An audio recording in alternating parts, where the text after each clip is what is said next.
good boy, you know. And they say, well, he's teaching the other students to worship Vishnu. And Hiranyakashipu was like, Vishnu? You know, Vishnu is my enemy. How has the enemy perverted my son? So he had Prahlad brought to him, and he lectured him very sternly about this, and then sent him back to the school and admonished the teachers, now you make sure he doesn't give these other students any more of this nonsense. See? So the demons always react very strongly, very violently, when someone begins to teach this ancient science of God consciousness. So that's one reason why we're very cautious about who we allow into our association. See, we don't want political type people in our intimate group. We want to keep this teaching safe for the future. So anyway, Prahlad, of course, didn't stop preaching. He, in fact, increased his preaching. And, of course, it eventually came down to a showdown between the father and the son. So Hiranyakashipu tried so many different ways to convince his son to become a demon, become a good little demon, like your dad. Huh? But, of course, nothing worked, because once you know the truth, you can't go back.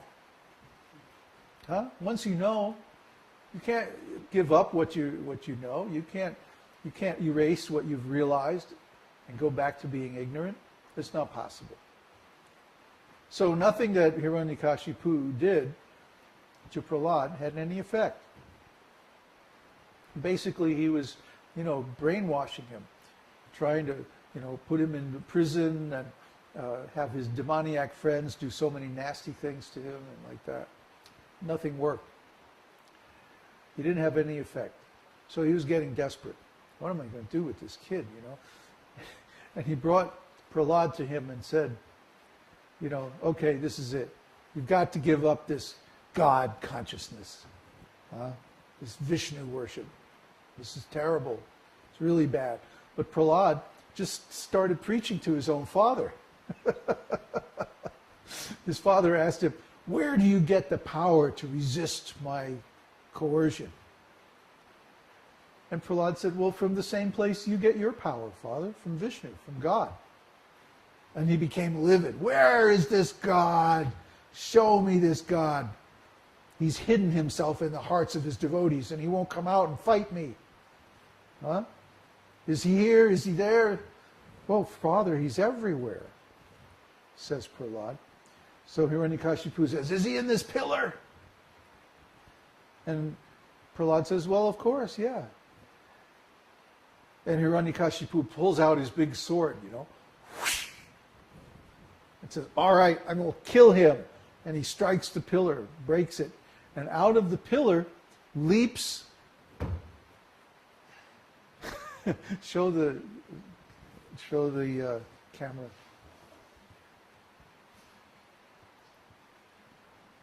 Lord Nṛsiṁhadeva, Śrīmad-Bhāgavatam.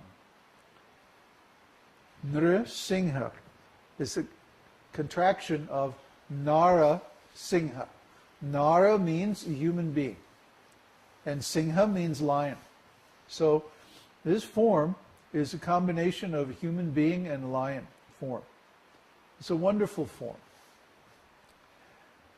Unprecedented. Huh? No one has ever seen such a form in this world or any other world. And he leaped out of the pillar, fought with Hiranyakashipu for a little while.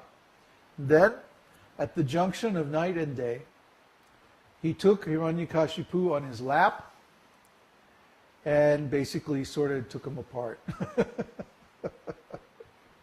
Just like a lion does with some game. Huh? So, in this way, Lord Nṛsiṁhadeva preserved the benedictions of Lord Brahma. Because Lord Brahma had given Hiranyakashipu the benediction, you will not be killed in the day or night. So, Lord Nṛsiṁhadeva killed Hiranyakashipu just at the junction of day and night, just in the evening. And he also gave him benediction that you will not be killed by man or beast or demigod or demon. And so the Lord, of course, is none of these categories. And he had this form, which is a combination of man and animal form. Very beautiful form. So he preserved all these benedictions given by Lord Brahma, and he also preserved the word of his devotee Prahlad that, oh, the Lord is everywhere, he's even in this pillar. So he jumped out of the pillar, and in between everything, in between day and night, not on the ocean, not in the water, not on the land, not in the sky, but on the throne, on the throne of Sheshanaga, the transcendental serpent. He kills Hiranyakashipu not with any weapon, or not with an incantation, or not with any other normal way of killing, but by his transcendental fingernails. This is the Lord. Just see how intelligent. Nobody can trick him. He can trick and deceive or cheat anybody, but nobody can cheat him. He's so intelligent. So in this way, he preserved the benedictions and the words of his devotees, but at the same time, he gave the appropriate treatment to the demons. And then after that, he was still in a very angry mood. All the demigods came and offered him different presentations, but it didn't calm him down. So finally, Lord Brahma said to Prahlad, Prahlad, you go talk to him. He came to save you. So maybe you can make him, put him in a good mood. The demigods are always afraid that they're going to lose their positions, you know? They're always afraid, oh, if we screw up, we're going to get fired. So, because they're attached to material opulence and power, they're not pure devotees. But they are certainly devotees, and they're very much empowered by Lord Vishnu to do their whatever their service is. And then at the end of the universal manifestation, they go back to the spiritual world with Lord Brahma because of their sincere service. So anyway, the demigods are all like quaking in their sandals, you know. What's going to happen? The Lord is displeased with us. So Prahlad goes up to Hiranyakashipu and he garlands him with this Vijayanti garland. The Vijayanti garland is a type of garland which is offered in Vedic ceremonies to the victor of the battle. So Prahlad garlanded Nṛsimhadeva, and then Nṛsimhadeva dealt with Prahlad very tenderly. He assumed a very nice mood. He became peaceful.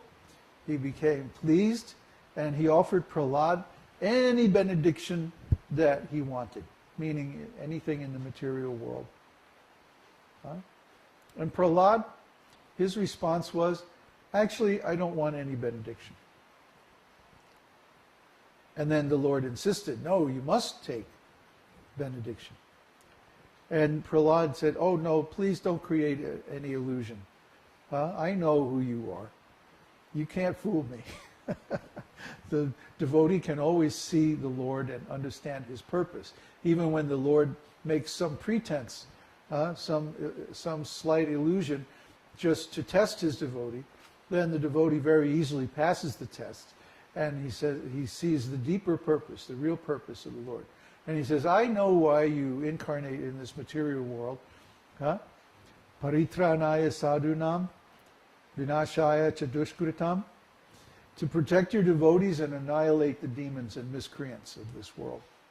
That's why you come to this material world. I know that. So I know you're not here to give any material benediction, and I don't want any material benediction. I just want your devotional service. If you insist that you have to grant some benediction, then I ask that you please save my father Please give him liberation.